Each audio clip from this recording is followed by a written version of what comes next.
Web Daily Bible, Day 94, 2 Samuel, Chapter 4. When Saul's son heard that Abner was dead in Hebron, his hands became feeble, and all the Israelites were troubled. Saul's son had 2 men who were captains of raiding bands. The name of one was Baana, and the name of the other Rechab, the sons of Rimmon the Beerothite, of the children of Benjamin. For Beeroth also is considered a part of Benjamin, and the Beerothites fled to Gittaim and have lived as foreigners there until today. Now Jonathan, Saul's son, had a son who was lame in his feet. He was 5 years old when the news came about Saul and Jonathan out of Jezreel, and his nurse picked him up and fled. As she hurried to flee, he fell and became lame. His name was Mephibosheth. The sons of Rimmon the Beerothite, Rechab and Baana, went out and came at about the heat of the day to the house of Ishbosheth, as he took his rest at noon. They came there into the middle of the house as though they would have fetched wheat, and they struck him in the body, and Rechab and Baana his brother escaped. Now when they came into the house as he lay on his bed in his bedroom, they struck him, killed him, beheaded him, and took his head, and went by the way of the Arabah all night. They brought the head of Ishbosheth to David to Hebron, and said to the king, Behold, the head of Ishbosheth, the son of Saul your enemy, who sought your life. The Lord has avenged my lord the king, today of Saul and of his offspring.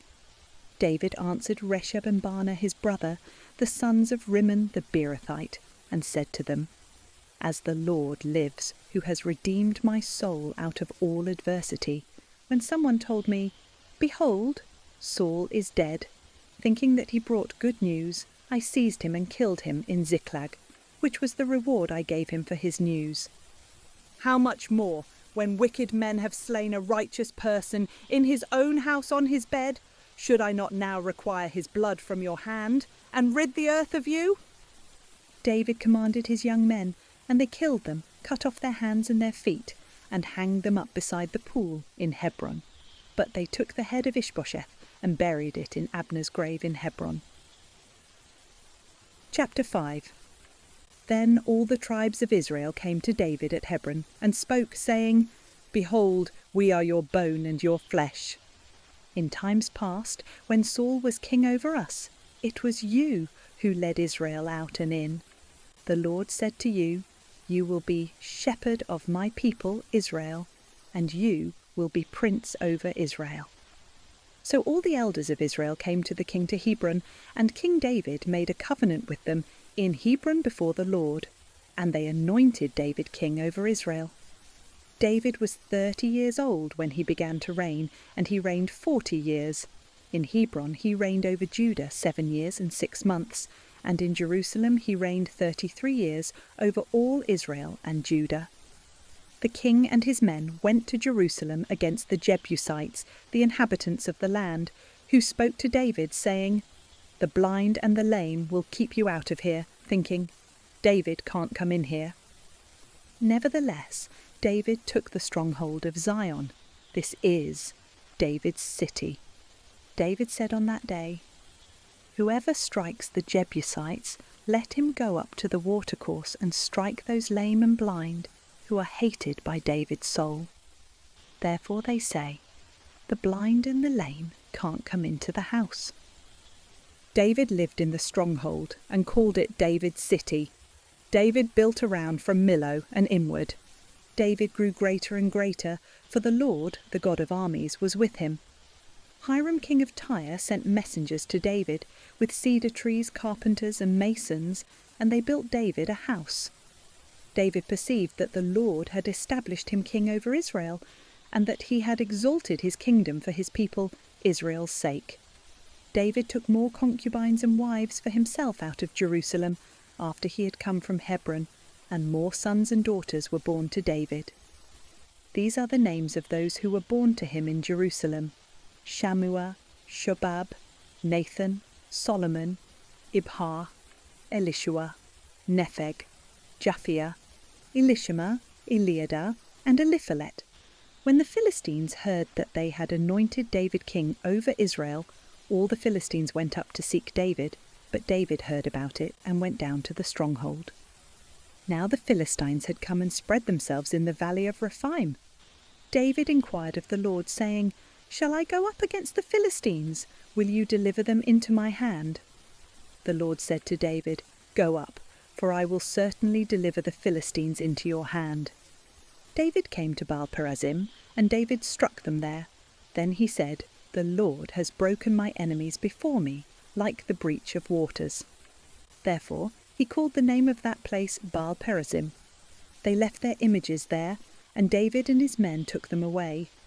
The Philistines came up yet again and spread themselves in the valley of Rephaim.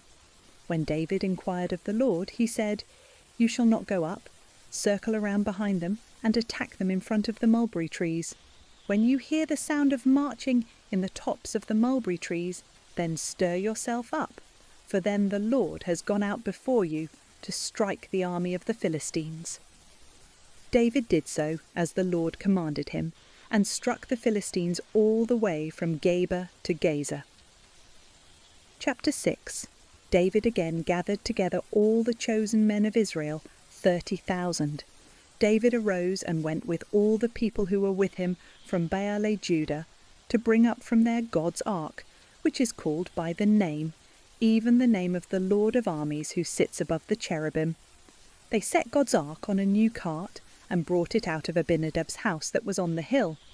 And Uzzah and Ahio, the sons of Abinadab, drove the new cart.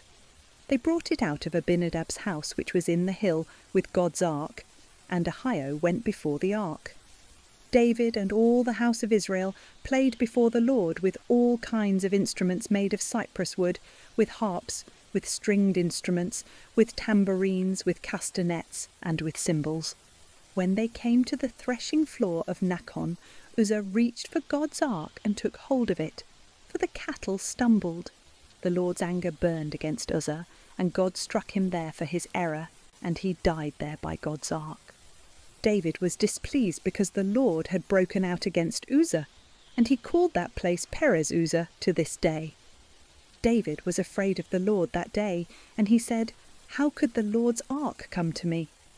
So David would not move the Lord's ark to be with him in David's city, but David carried it aside into Obed-Edom the Gittite's house. The Lord's ark remained in Obed-Edom the Gittite's house 3 months, and the Lord blessed Obed-Edom and all his house. King David was told, "The Lord has blessed the house of Obed-Edom and all that belongs to him because of God's ark." So David went and brought up God's ark from the house of Obed-Edom into David's city with joy. When those who bore the Lord's ark had gone 6 paces, he sacrificed an ox and a fattened calf. David danced before the Lord with all his might, and David was clothed in a linen ephod. So David and all the house of Israel brought up the Lord's ark with shouting and with the sound of the trumpet. As the Lord's ark came into David's city, Michal, the daughter of Saul, looked out through the window and saw King David leaping and dancing before the Lord, and she despised him in her heart.